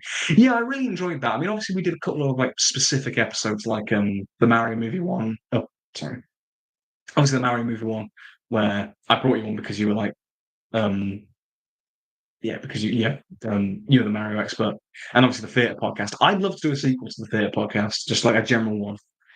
But I did really enjoy the general ones that we did. That was really fun. I mean, we still can't do that anyway, but obviously with more of a structure. We'll give you 60 quid if you can describe the plot of the Battle of Ranskor Kolos without looking it up. Um, Darth Vader knockoff, Tim Shaw, goes to sleep, and Graham shoots him in the foot. Mark Addy's in it for a bit of it. There's something to do with shrinking planets, which is a ripping off the pirate planet. That's all I can remember about that episode, which is probably more than you can. We did the generic one, the Loki one, the Mario one, Theatre one, and the final one. The Loki one wasn't actually a Clacker Chronicles. It was part of the because I did a series called TV Discussion. I never really formally ended it, but it was I often did like just videos on a TV show or a TV season where I would talk about it. And Loki was part of that because I think I did one. I discovered WandaVision in that format as well, the TV Discussion one. And yeah, and I think we did like the generic ones. I think we did. Did we do 3 of them? No, we did. There was the first one that we did like back in that lockdown, and then there was the second one. I think we did 2 generic ones, and then the others had a theme. Sonic 3 has made the Mario movie worse, and Minecraft has made Mario better. Yeah, it has. Yeah, I can't argue with that. I forgot that one wasn't quite. Yeah, yeah. Obviously we lump it in with all the podcasts that we did, but that technically wasn't the. Yeah. Remember the first interview you did featured a reference from the life of Brian, the one with the autism, not the one of the Jesus. Um, Oh, Spider-Man Stay at Home. I forgot about that now. That was probably the first joke that we ever told. That was brilliant. That was brilliant. I can't actually remember what I referenced about Life of Brian, but but obviously I'd only just done it. I think as a sketch, I'd only done that sketch when we did that first podcast. Um, Stay at Home was peaks comedy because hadn't they announced the No Way Home title of that? God, No Way Home was so long ago now, but it was hadn't they announced the title? I think, and we were like covering it as been the news. Um, that's where the part one of the double feature with the current movie news started. The genesis of the podcast. Lockdown was terrible, but there were some good jokes. I mean, there always are. No Way Home was the first time I went to the cinema in 6 years. What was the film like before No Way Home then? What was the last time that you'd been then? Because that's a long time. It doesn't beat my granddad, who always says the last film that he ever watched in the cinema was Bullet with Steve McQueen back in 19, 1968, 69 or something. It's an old. He's not been in at least like 50 odd years. Oh, Justice. That's unfortunate. That's really unfortunate. I've not watched it. I know my parents have watched Justice League because they I remember it. I remember them telling me how really not good it was. They were like, it was absolute garbage. I dodged a bullet there. Yeah, that was quite something.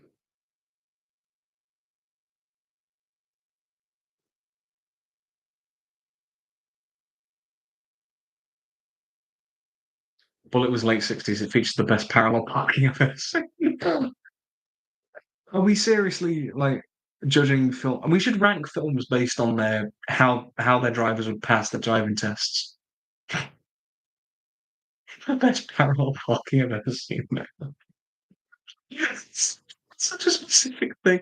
It's such a specific thing to point out. I mean, I've not seen Bullet, but I've never considered that when I'm watching a film. Is like, how do they parallel park? How well do they parallel park? I don't know. Best drive I've ever seen was the Million Point Turn in Austin. Parallel parking has become a meme with my family. Oh man. Yeah, can we have yeah, in the next Bond film, can we have Bond do some bay parking in like a Tesco car park? Oh man.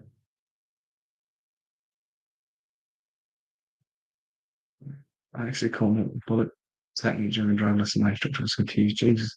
The instructor needs to watch more movies then.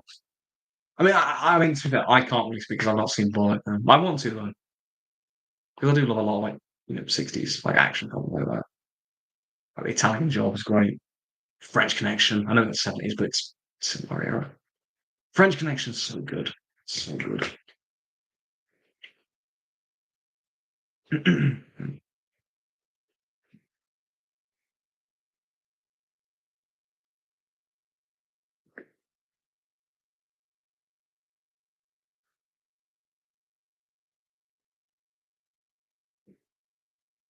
can't watch a movie where someone nicks a car like Baby Driver without thinking that they need to can't put drivers. Yeah, no, yeah, I'm always yeah. It's like do your feet reach the brakes? It's like yeah. But that's the thing. Films don't give a crap about real world logic. That's just how movies are. They don't care. I am thinking like, oh, you just imagine like an action movie, like yeah, just they just like it's like a getaway scene, and they got to get in the car, but like the getaway driver's feet don't reach the pedals, so they have to like bring the seat forward, or like there's no room in the back for them because they're trying to drive off. And it's like, hey boss, I've got no leg room here. I love that. Danny, you should write the Sharknado film. In terms of like shark B movies, I do want to watch Deep Blue Sea. I do want to watch that. Um, Sharknado. It's probably still better than all the Jaws sequels, to be fair. The realism sucks, it does. I remember that there was a joke in Big Hero 6 where he indicated his turn and stopped the traffic lights despite someone trying to kill him. But I mean, hey, look, Disney films, kids films. Big Hero 6 is basically a kids film. It's good to be teaching kids road safety. I'm just saying. I'm just saying.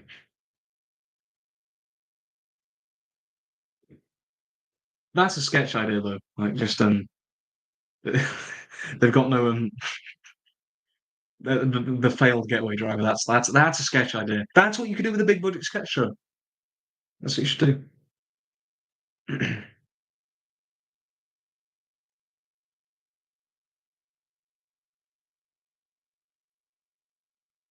Watch three head. I'm not watching three headed. Oh god damn. Three headed shark. It's like watching three headed shark. I watched it with my family when it was playing on a random TV channel in a hotel room. It was a wild but amazing experience, and we still joke about it years later. Mr. L, how's that for a spotlight film? The Room, Freebirds, Sharknado, Three-Headed Shark Attack, Birdemic. Just need one more, and you've got the films covered. Plan 9 Plans Basic. There we go. That's another episode of like so bad they're good movies covered. The amount of crappy shark films out there is crazy. Shark of the Corn by Stephen King. What? Maybe that's like never mind just bad movies. Bad shark movies. That's a spotlight to do at some point. Alfred, we're not doing no, we're not. No, no. Look it up on IMDb. I'll have a look afterwards. No, we're not doing that. I think the thing is for our Christmas episode, Mr. Odd doesn't even know this is just like news to him as well. But because I know around Christmas time, like November, December, the second Wicked movie, Wicked for Good, that comes out. I would quite like to do for a spotlight feature 3 musical films. I'd quite like to do that. And okay, this is the first time Mr. L's hearing this, so this is quite funny. Yeah, but I'd quite like to do that. It's what I've wanted to do for a bit, like a spotlight, no classic movie topic, musical films. I think that'd be quite good to do. Um, and we'd probably end up talking about Grease, I think. But yeah, I'd quite like to. Yeah, 3 musical. Yeah, I thought that'd be quite a good idea. And I think when around like November, December, when Wicked comes out, um, I think that could be a good time to do it. Quite timely. Jokes. We're not. No, shut up, man. No, no. Also, can we spotlight Wicked for good, please? Because we didn't spotlight the first one, and I was really gutted that we didn't. You need to watch Roller Gate. It features Conrad Brooks, who works with Edward. Oh yeah, yeah. Wasn't he in the Tim Burton Edward film as well? Didn't he make like a cameo in that? Or am I just making that up? I feel like I don't know. See what I can do for spotlighting Wicked 2.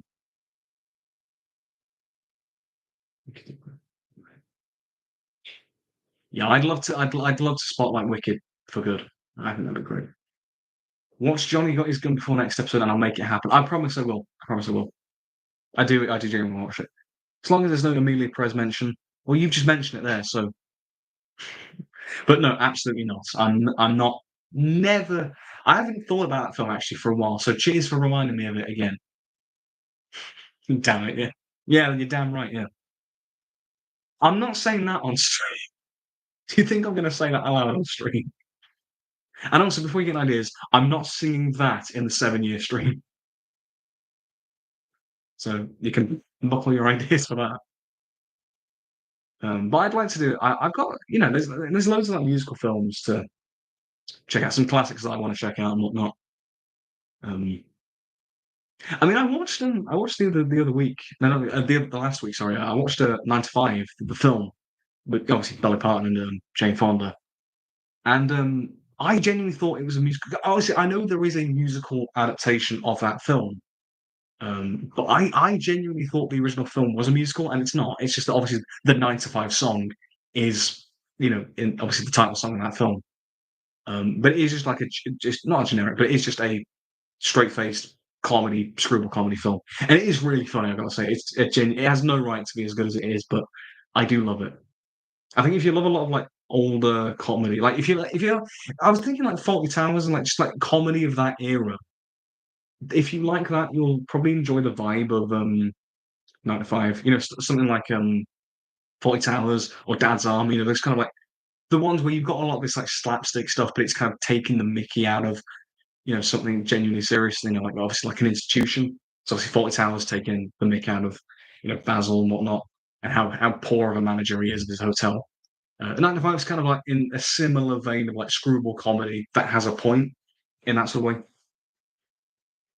Um, I gotta watch Spice World this week. That's gonna be what I'm gonna be acting like the Toymaker for real. I think it's mad that that Roger Moore is in the Spice World movie. That's insane. I think you'd like The Odd Couple. It's a classic comedy with a lot of heart and good messages about masculinity. I do want to watch The Odd Couple. Because I know it's a Neil Simon play originally, and I do want to watch the Jack Lemmon Walter Matthau film. Minecraft movie is technically musical. La la la lava, Judge's chicken. Now I could sing that on the 7 year stream, but we're not covering that in a classic movie section because we've already covered it. Oh man, I do want to watch The Odd Couple though. Sing Peach, goddamn Peaches, or play Peaches on the piano. That could be it. I'll try and learn Peaches on the piano for the lols and sing the ode to Dennis. Dennis. That's the best you get. I'm just kidding. I sung I'm Just Kidding on a uni karaoke night. It was amazing because you write when we did it, you just write down the song that you want to sing and you write your name next to it. And the guy the guy sort of in charge of the student union and whatnot, in charge of that, he came to me, he's like, "Are you for real? Are you actually going to do it?" And I was like, "Yeah." And then I got up on stage. I got my mates to just be the backup singers for, you know, that I'm just can't and I'm enough. And I got them to do that. It was brilliant. I don't think we got it on video though, which is a bit shit. But well. I was in a VC the other day and casually just started playing and singing Peaches on my keyboard. I want to learn it. I do want to learn Peach because it's quite a straightforward song to learn, I imagine. I still want to do I'm Just Ken karaoke, but I don't know where the karaoke place is. You'll find one. There's got to be somewhere that does it. Gasp, you said the S word. I swore in Glow of the Winter Sun, if you remember, so it's nothing new. It's nothing new. Ain't never done karaoke before. Well, I gotta change that. That's right. I gotta change that. I am taking you to karaoke one day, all right? I'm taking you. That's what you've got to do in your life at some point because it's just amazing. Danny saw plenty in his 2 million prayers, but it was on your channel, so I can get away with it. Yeah, but I swore in the Glow of the Winter Sun, if you remember that. I said the F word. I dropped an F bomb, and I still remember that short film. I remember obviously my family watched because I was quite proud of it, and I shared it with my family. And I remember my granddad was like, "I really like the video. I wasn't a fan of the swearing though, Dan." He's still bless him. Yeah, bless him. The only time I did karaoke was Country Roads at a convention. Actually, that's a story. Country Roads. It's when I did the other week. I did my latest show. It was Legally Blonde, and the story of this is great. So on the Saturday, the final day, so we had a 2 show day, a matinee and an evening one. So we had to get in the theatre quite early. So in like about 10, 11 in the morning, we were in. And my mate, like Callum, he told me the previous day that he was going to bring in his guitar, right? And he brought it in, and we just started playing songs. I ended up writing the whole song, and we started playing it. I was singing it and whatnot, and we got loads of different songs up. And then our vocal warm up ended up becoming Country Roads. He was just playing. He got the chords up. I was holding his phone. He got the chords up for it. He started playing it, and I was singing it. He was singing it. A few of us were singing it, and we were all singing it. And we got it on video, and it was brilliant. Genuinely, it's fun. It was funny, obviously, and it was a good laugh. But it was actually kind of magic because it was just like music brings everyone together in that way. It was insane how it just, you know, by osmosis, just everyone starts joining in. It was brilliant. I love that. Him playing Country Roads and you singing it, recreating that scene from Whisper of the Heart, man. You know what's funny as well? Capaldi Roads is like 5 years old now. I've just realised. Yeah, Capaldi Roads is yeah, that's insane. Can we get Danny singing Cotton Eye Joe on stream? No. I'm sorry, that sounded really harsh. Maybe another time. Maybe another time.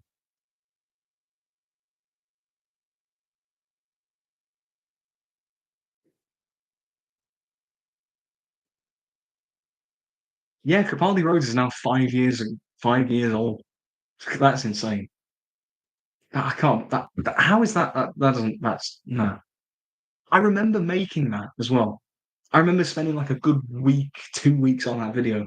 It's mental. Yeah, Crispy Pro. He was. I pinned his comment because I was like, "Oh my god, it's a famous Doctor Who YouTuber." Bloody. Yeah, yeah. I've just got on the video. Yeah, Crispy Pro commented, "Now I'm singing Capaldi Road. Good stuff, mate." And I was like, "Yeah, I've been recognised by Crispy Pro." His Doctor Who parody songs, like the Taylor Swift one he did was gold. The parody of Me, that was brilliant. Sing Baby Shark on 7 Year Stream, bro. Danny, no.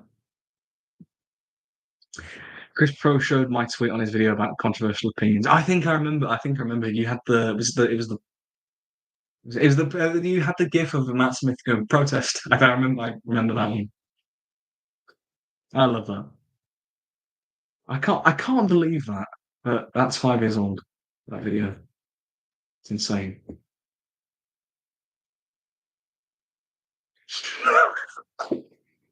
I'm just reading this comment section as well. I replied saying like high praise, cheers, man. And then somebody else replied, you've made it when you get the crispy seal of approval. And then I went, I know, right? He's like a god in the hoochie community. I was young and stupid, so but it was accurate. There's some brilliant comments. Oh yeah, Ronnie was in that video as well. Yeah, and Esme was in it. She was the narrator. Mr. Al, you actually remember these people? Ronnie and Esme were in Capaldi Roads. That's insane.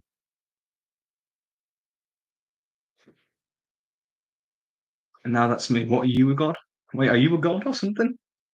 What are you? Ronnie was a real one. He's not dead. He's why are you saying Ron? He was a real one. Ron upon TV was a loving family man. We all miss him dearly. I am still I'm the doctor. Throwback to the time Ronnie played Sandy in Greece. Again, that's a story. This could just be a series, like regular sort of like stories from my past.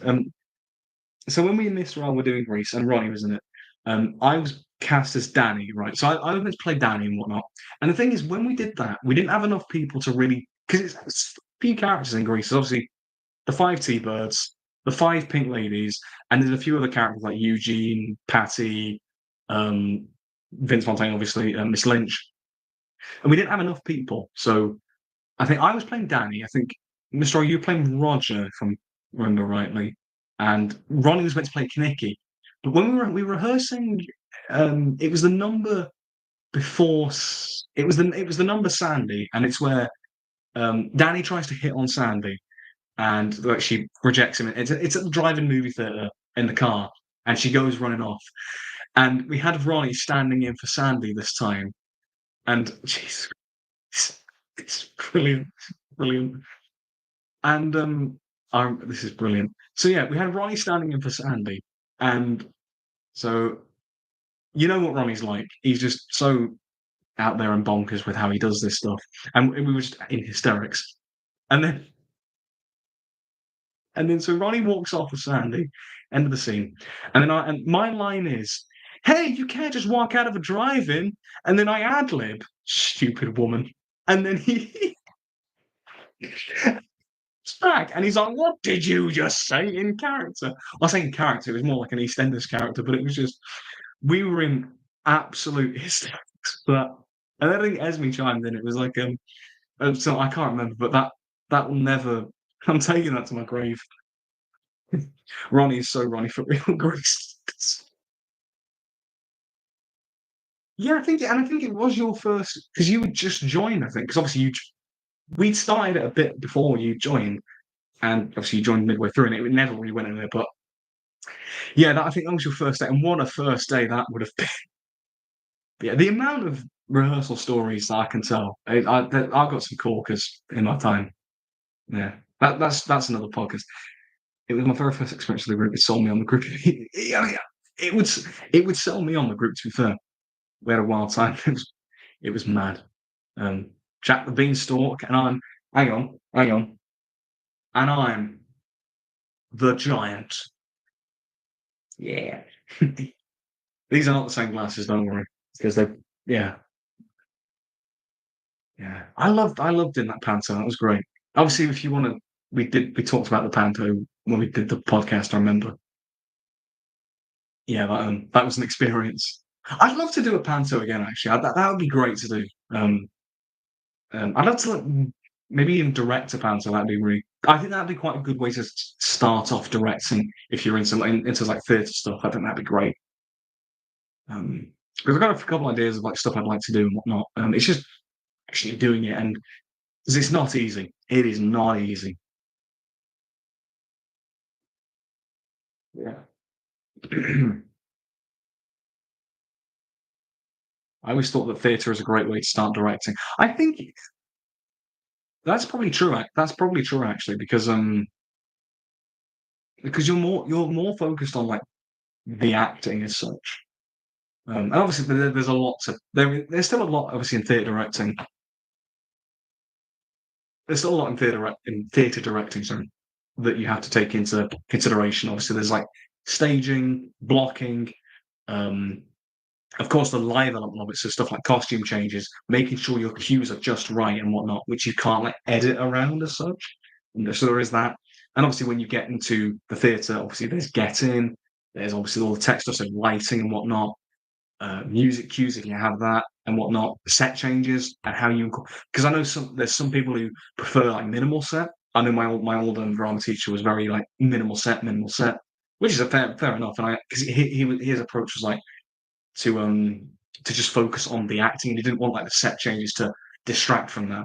But at the same time, then you can have other theatre directors who want to have the set to kind of immerse themselves in the world. It all depends on how you want to do it, but I think you are right. It's a good way to start out. Um, yeah, I mean, yeah, you are right. You can direct actors and adapt the script without the additional stress of shots and getting everything filmed. Yeah, I mean, it definitely comes with its own stresses that are very unique to theatre. But I think it's probably a good way to start off. Actually, the Horace of Fairy Tale fiasco and what we enjoyed. Yeah, I will never forget that. It was. I remember more vividly. It's always the curtain coming up and we're like captured back to back with the duct tape. Ronnie, bless him, he couldn't find anything, and he just found actual duct tape. I just remember the laugh that it got from the audience, which is the curtain comes up, and Dan and Mr. Ella just sat captured back to back. Call them. I blacked out. I kind of black out when the tape got ripped off. I don't really remember it. I do, but I don't. Not as vividly as you do, anyway. I think if it now, I remember it probably. Um, but I didn't have any facial hair back then, so it didn't affect me. The core memory led to theatre island.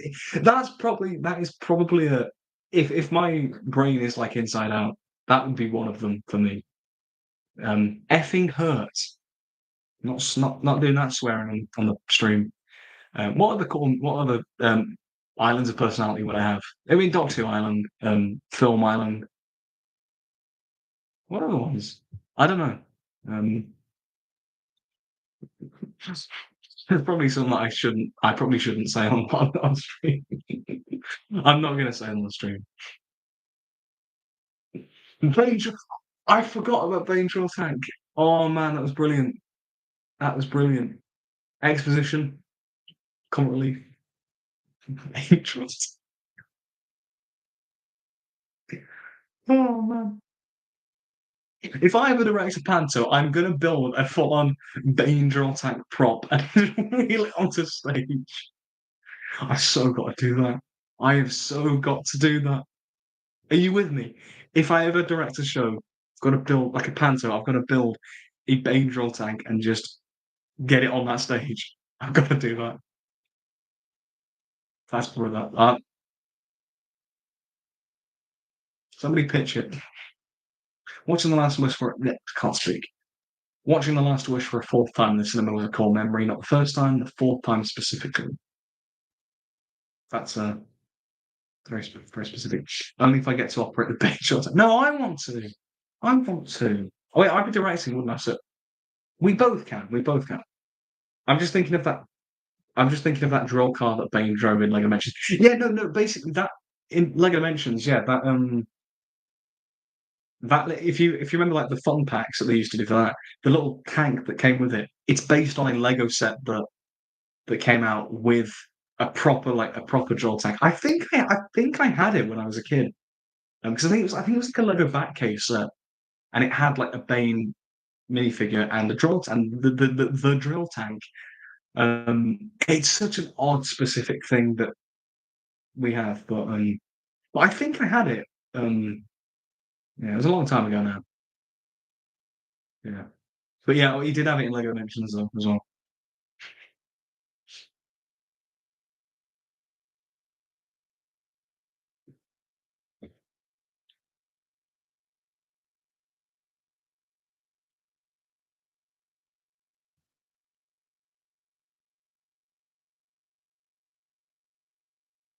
Those times well, they really were. They really were. Lego Dimensions will be 10 years old in September. That's not nah. That's not on. So that means for me, because that's kind of when I became aware of Doctor Who. So I will have been a Doctor Who fan for nearly 10 years now, which is that's not fun to ponder. Speaking of Doctor Who, I've got a few Doctor Who videos in the pipeline. The next video I probably will do will be on season two. It'll be like an overview of that season. And I started getting into it into 26. What Doctor Who or Dimensions?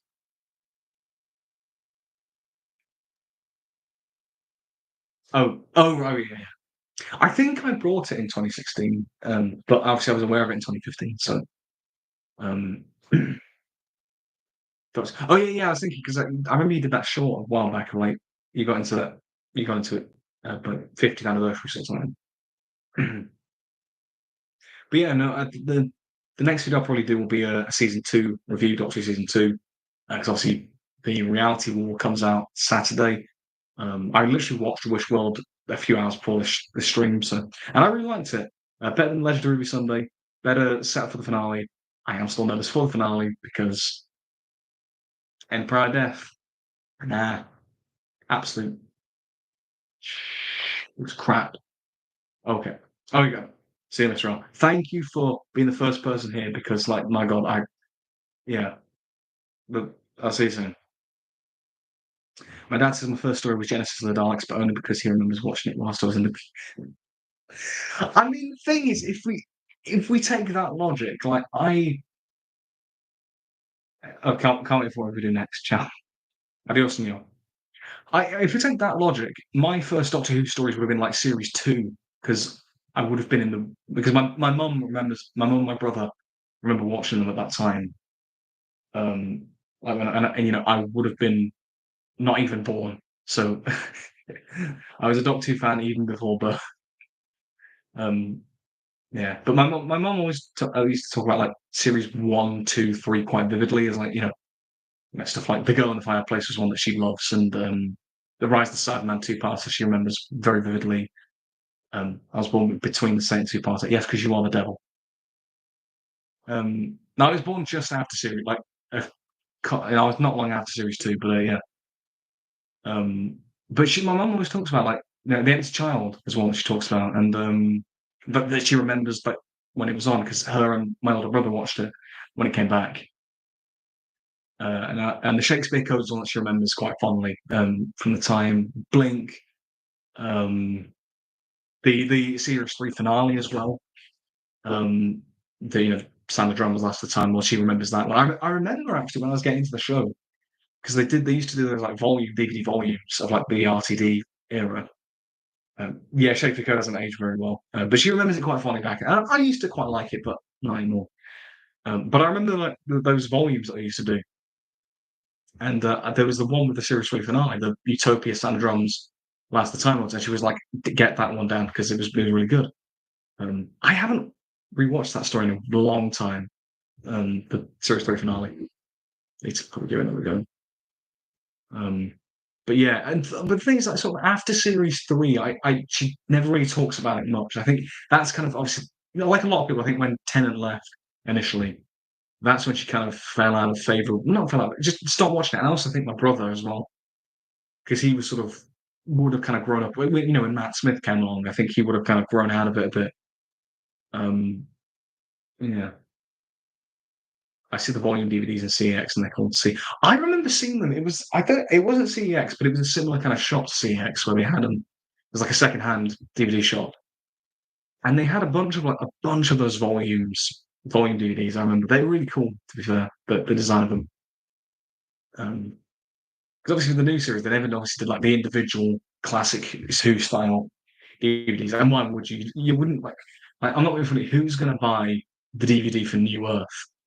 Like, who's no one? If I'm not, I don't like it. Crap story. Um, but I was thinking about actually earlier in terms of like growing out of Doctor Who and whatnot. Obviously people are like I mentioned my brother being of that age, like kind of you know getting into Doctor Who like Chris Eccleston, David Tennant, being quite young, that sort of preteen age, and that's kind of how I was when I sort of discovered Doctor Who with the Capaldi era, like sort of the end of the Capaldi era. And a lot of that generation, when they sort of kind of came on board, like Series 10 is like my Series 1. And with that generation, with like Series 1, they were like, 9, 10 years old or whatever when they first watched it. And then when they get to like, my age now, so like, when they get to, teenager, young adult and whatnot, for them, it would have been like around year like the Matt Smith era, like Series 6, Series 7. And I hear a lot of people of that sort of generation, they kind of they don't really feel that strongly towards that era. They kind of look back not very fondly, not very nostalgically. There was like the phase where they were kind of anti-Doctor Who. They kind of grew out of it a bit. They weren't really feeling it. And I'm kind of feeling like that right now. I kind of get what they mean because with the Ncuti Gatwa era, he's a great Doctor, but the era is just not really doing it much for me. And I think part of it is that. I think I kind of feel what a lot of people of that generation felt with the later Matt Smith era. That's kind of how I'm feeling now. Um, but yeah. It's an interesting kind of train of thought, though. But yeah.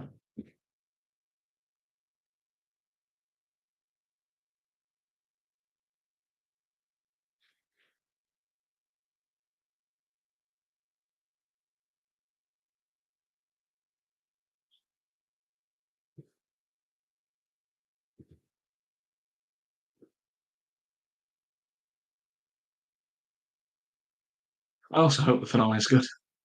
I really do, because I don't want another Empire of Death again. Nobody needs that in their life. No one needs that.